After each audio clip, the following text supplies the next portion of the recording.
ইতিহাসের বাঁকে বাঁকে মানব সভ্যতা এমন কিছু নক্ষত্র সাক্ষাৎ লাভ করে যারা যুগ যুগান্তর ধরে আলো ছড়িয়ে যান। কেয়ামত পর্যন্ত যাদের দীপ্তি প্রজ্জ্বল থাকে, পৃথিবী যাদের নিয়ে গর্ব করেন, যাদের নাম মানুষপটে আলোকবর্তিকার মতো চিরভাস্বর হয়ে থাকে। ভারতবর্ষের রত্নগর্ভা মাটিতে জন্ম নেয়া ফেদায়ে মিল্লাত হজরত মাওলানা সৈয়দ আসআদ মাদানী রহমতুল্লাহি আলাই ছিলেন তাদেরই একজন।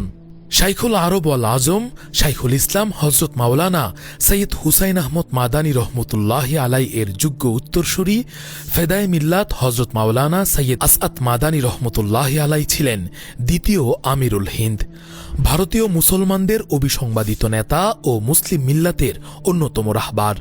তিনি ছিলেন নববী ইলম ও আধুনিক জ্ঞানের উজ্জ্বল বাতিঘর, দূরদৃষ্টিসম্পন্ন রাজনীতিবিদ ও লাখো মানুষের আধ্যাত্মিক অভিভাবক।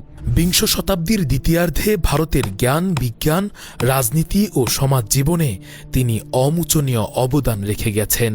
ফেদায়ে মিল্লাত হজরত মাওলানা সৈয়দ আসআদ মাদানী রহমতুল্লাহি আলাই ১৩৪৬ হিজরির ৬ জিলকত মোতাবেক ১৯২৮ সালের ২৭ এপ্রিল শুক্রবার ইসলামী জ্ঞান ও সংস্কৃতির অন্যতম কেন্দ্রভূমি ভারতের দেওবন্দে জন্মগ্রহণ করেন। প্রথমে মহিয়সী মাতার কাছ থেকে, পরে পিতা শাইখুল ইসলাম সৈয়দ হুসাইন আহমদ মাদানী রহমতুল্লাহি আলাই এর তত্ত্বাবধানে প্রাথমিক শিক্ষা গ্রহণ করেন। ১৯৪২ খ্রিস্টাব্দে দারুল উলুম দেওবন্দে কাফিয়া জামাতে ভর্তি হন এবং ১৯৪৯ খ্রিস্টাব্দে কৃতিত্বের সঙ্গে ফারেক হয়ে শিক্ষাজীবন সমাপ্ত করেন। নিজ পিতা ছাড়াও তার উল্লেখযোগ্য উস্তাদদের মধ্যে ছিলেন মাওলানা ইজাজ আলী আমরুহি রহমতুল্লাহি আলাই, আল্লামা ইব্রাহিম বালিয়াভি রহমতুল্লাহি আলাই, মাওলানা সৈয়দ আসগর হুসাইন দেওবন্দি রহমতুল্লাহি আলাই, মাওলানা ফখরুল হাসান মুরাদাবাদী রহমতুল্লাহি আলাই ও মুফতি মাহাদি হাসান শাহজাহানপুরী রহমতুল্লাহি আলাই। পিতা শাইখুল ইসলাম সৈয়দ হুসাইন আহমদ মাদানী রহমতুল্লাহি আলাই কারাগারে থাকা অবস্থাতেই ১৩৬৩ হিজরির ১৫ই শাবান মাওলানা ইজাজ আলী রহমতুল্লাহি আলাই এর হাতে তার বিবাহ সম্পন্ন হয়। শিক্ষাজীবন শেষে পিতার নিকট বাইআত গ্রহণ করেন এবং সুলুক ও তাসাউফের মুজাহাদা শুরু করে বিভিন্ন স্তর অতিক্রম করেন। পরে ১ বছর মদিনা মুনাওয়ারায় অবস্থান করে আধ্যাত্মিকতার উঁচু মাকামে উন্নীত হন। পিতার ইন্তেকালের পর শাইখুল হাদিস জাকারিয়া কান্দুলুবি রহমতুল্লাহি আলাই সহ শাইখুল ইসলামের খলিফাগণ তাকে খিলাফত প্রদান করেন। দেশ বিদেশে লাখো মানুষের আত্মশুদ্ধি ও ইসলাহে ফেদায়ে মিল্লাত অসামান্য ভূমিকা পালন করেন। তিনি কেবলমাত্র খানকা কেন্দ্রিক কোনো রেওয়াজি পীর ছিলেন না, গণহারে মুরিদ করতেন না, অত্যন্ত বেছে বেছে বাইআত করতেন। তিনি ছিলেন রুহবানুল লাইল ও ফুরসানুন নাহারের প্রকৃত উদাহরণ। ইবাদত বন্দেগী, জিকির আজকারে তার একাগ্রতা ছিল দৃষ্টান্তমূলক।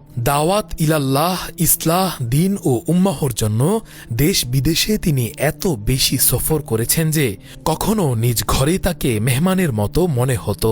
হজরত মাওলানা আব্দুল করিম শাইখে কৌরিয়া ও আল্লামা শামসুদ্দিন কাসিমি রহমতুল্লাহি আলাই এর আমন্ত্রণে তিনি প্রায় প্রতি বছর বাংলাদেশে সফর করতেন। ঢাকার জামিয়া হুসাইনিয়া ইসলামিয়া আরজাবাদ থাকত তার সফরের মূল কেন্দ্র। সেখান থেকেই তিনি ঢাকা, সিলেট, চট্টগ্রাম সহ বাংলাদেশের প্রত্যন্ত অঞ্চলে দিনের দাওয়াত নিয়ে ছুটে বেরিয়েছেন।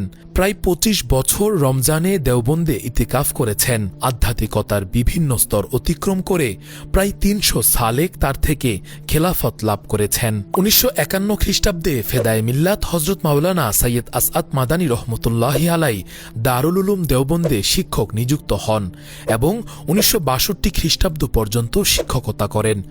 পরবর্তীতে শাইখুল ইসলাম সৈয়দ হুসাইন আহমদ মাদানী রহমতুল্লাহি আলাই এর ইন্তেকালের পর ভারতীয় মুসলমানদের নেতৃত্বের আসন শূন্য হয়ে পড়ায় কৌম ও মিল্লাতের অভিভাবকত্ব ও নানা দায়িত্বের কারণে দারুল উলুম দেওবন্দ থেকে ইস্তফা দান করেন।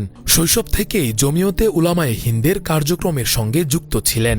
১৯৬০ সালে তিনি উত্তরপ্রদেশ জমিয়তের সভাপতি ও ১৯৬৩ সালে সর্বভারতীয় জমিয়তের জেনারেল সেক্রেটারি নির্বাচিত হন। ১৩ আগস্ট ১৯৭৩ সালে জমিয়তে উলামায়ে হিন্দের সভাপতি নির্বাচিত হয়ে আমৃত্যু মুসলিম উম্মাহর কল্যাণে নিয়োজিত থাকেন। তিনি ১৯৬৮ থেকে ১৯৯৪ পর্যন্ত রাজ্যসভার সদস্য ছিলেন। कोई मुसलमान कुरान के एक हर्फ को तरमीम नहीं कर सकता, काट नहीं सकता, इनकार नहीं कर सकता। जो इनकार करेगा वो काफिर हो जाएगा। তার সংসদীয় বক্তৃতার সংকলন সদায়ে হক নামে প্রকাশিত হয়েছে।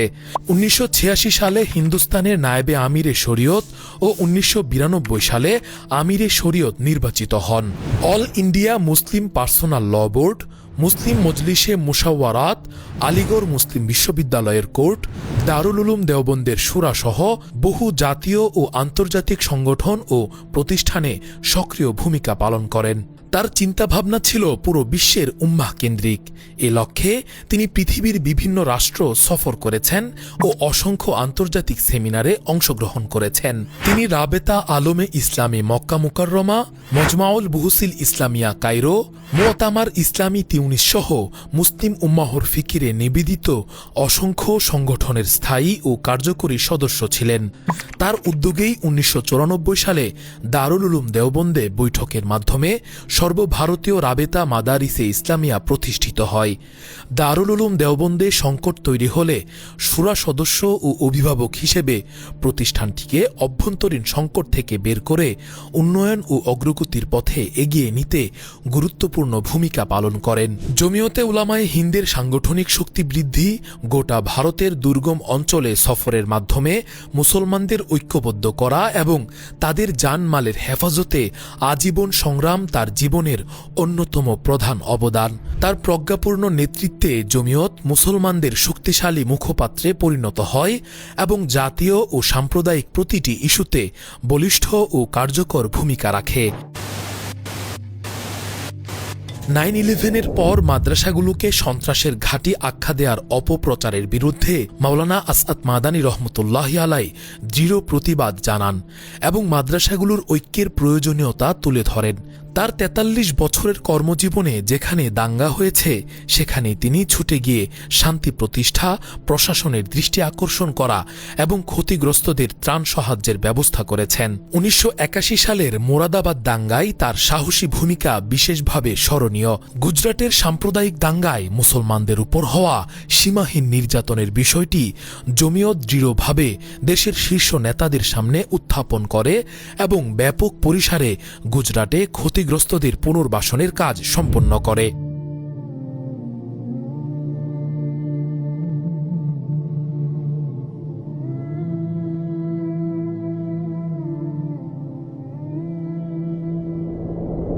ভারতীয় মুসলমানদের ইতিহাসে বাবরি মসজিদের ধ্বংস একটি কলঙ্কজনক অধ্যায়। 1961 সালে ইউপি জমিয়তের সভাপতি নির্বাচিত হয়ে তিনি সিভিল জজ ফয়জাবাদের আদালতে ঐতিহাসিক বাবরি মসজিদ মামলা দায়ের করেন। অমুসলিম সংখ্যাগরিষ্ঠ দেশে বাবরি মসজিদ সংরক্ষণে জমিয়ত নিয়মতান্ত্রিক আন্দোলনের পাশাপাশি আইনি লড়াইয়ের প্রতি বেশি গুরুত্ব প্রদান করে। 1966 সালে মুসলিম পার্সোনাল ল রক্ষার্থে তিনি সরকারের কাছে স্মারকলিপি প্রদান করেন এবং সারা দেশে মুসলিম পার্সোনাল ল দিবস পালন করেন। কোর্ট ম্যারেজ বিল সহ মুসলিম পারিবারিক আইন বিরোধী নানা ষড়যন্ত্র তিনি শক্ত হাতে প্রতিহত করেন। বাবরি মসজিদ ভাঙাকে কেন্দ্র করে দেশব্যাপী অস্থিরতার মধ্যেও দূরদর্শী কৌশলে সংসদে তীব্র প্রতিবাদ জানান ও সংসদ সদস্যদের সমর্থন সংগ্রহ করে বিলটি রুখে দেন। পুরো ভারতের মুসলিম জনবসতিগুলোতে অসংখ্য মক্তব প্রতিষ্ঠা করেন যাতে সবাই প্রয়োজনীয় দ্বীনি তালিম ও কুরআন তিলাওয়াত শিখতে পারে।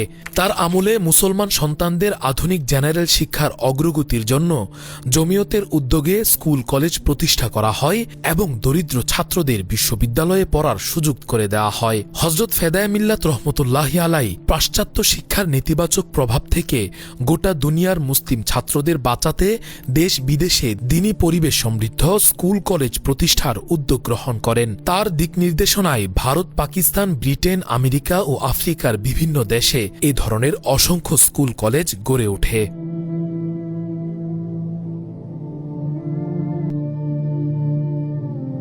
হযরত ফেদায়ে মিল্লাত সুদের অভিশাপ থেকে মুসলমানদের রক্ষায় মুসলিম ফান্ড প্রতিষ্ঠা করেন, যা গরিবদের বিনা সুদে ঋণ প্রদান করে মুসলমানদের আর্থসামাজিক উন্নয়নে বিশাল বড় ভূমিকা রাখে। তার আমলে মুসলমানদের জনসংখ্যার অনুপাতে জাতীয় সংসদ, সরকারি বিভিন্ন দপ্তর ও শিক্ষা প্রতিষ্ঠানে কোটার দাবিতে একটি বৃহৎ স্বাক্ষর অভিযান পরিচালিত হয়, যার পক্ষে 21 লক্ষ মানুষের স্বাক্ষর সংবলিত স্মারকলিপি রাষ্ট্রপতির নিকট পেশ করা হয়। ভারতীয় মুসলমানদের অর্থনৈতিক উন্নয়নের জন্য কারিগরি শিক্ষা প্রতিষ্ঠান, ছাত্রাবাস, মুসাফিরখানা ও পারিবারিক পরিবেশে ক্ষুদ্র কুটির শিল্প গড়ে তোলেন। বিভিন্ন স্থানে মেডিকেল কলেজ প্রতিষ্ঠা করেন। 1976 সালের মিরাটে অনুষ্ঠিত জমিয়তের সম্মেলনে মুসলমানদের ব্যবসা বাণিজ্য ও শিল্পোন্নয়নে বেশ কিছু কার্যকর পদক্ষেপ গ্রহণ করেন। আরব বিশ্বে যখন কথিত সালাফি ফিতনা মাথাচাড়া দিয়ে উঠে এবং সর্বত্র ছড়াতে থাকে, তখন নানা স্থানে ফিকহি সেমিনার আয়োজনের মাধ্যমে এসব খণ্ডন করার ব্যবস্থা করেন। তার নেতৃত্বে অসংখ্য গুরুত্বপূর্ণ কনফারেন্স অনুষ্ঠিত হয়, যেমন সর্বদলীয় ও সব ধর্মবর্ণের লোকদের নিয়ে জমহুরি কনভেনশন, আওকাফ কনফারেন্স, তালিমি ও মিল্লি কনফারেন্স, কৌমি ইত্তেহাদ কনফারেন্স, সাম্প্রদায়িকতা বিরোধী কনভেনশন এবং একীভূত নাগরিক আইন বিরোধী কনফারেন্স। এছাড়াও মুসলিম উম্মাহর কল্যাণে আরও যেসব গুরুত্বপূর্ণ পদক্ষেপ তিনি গ্রহণ করেছিলেন তার মধ্যে রয়েছে ফিলিস্তিনিদের অধিকার রক্ষায় আরব হেমায়েত কনফারেন্স, মুলক ও মিল্লত বাঁচাও আন্দোলন, যে আন্দোলনের ধারাবাহিকতায় প্রায় 2 সহস্রাধিক লোক স্বেচ্ছায় কারাবরণ করে, আসাম সমস্যা সমাধান,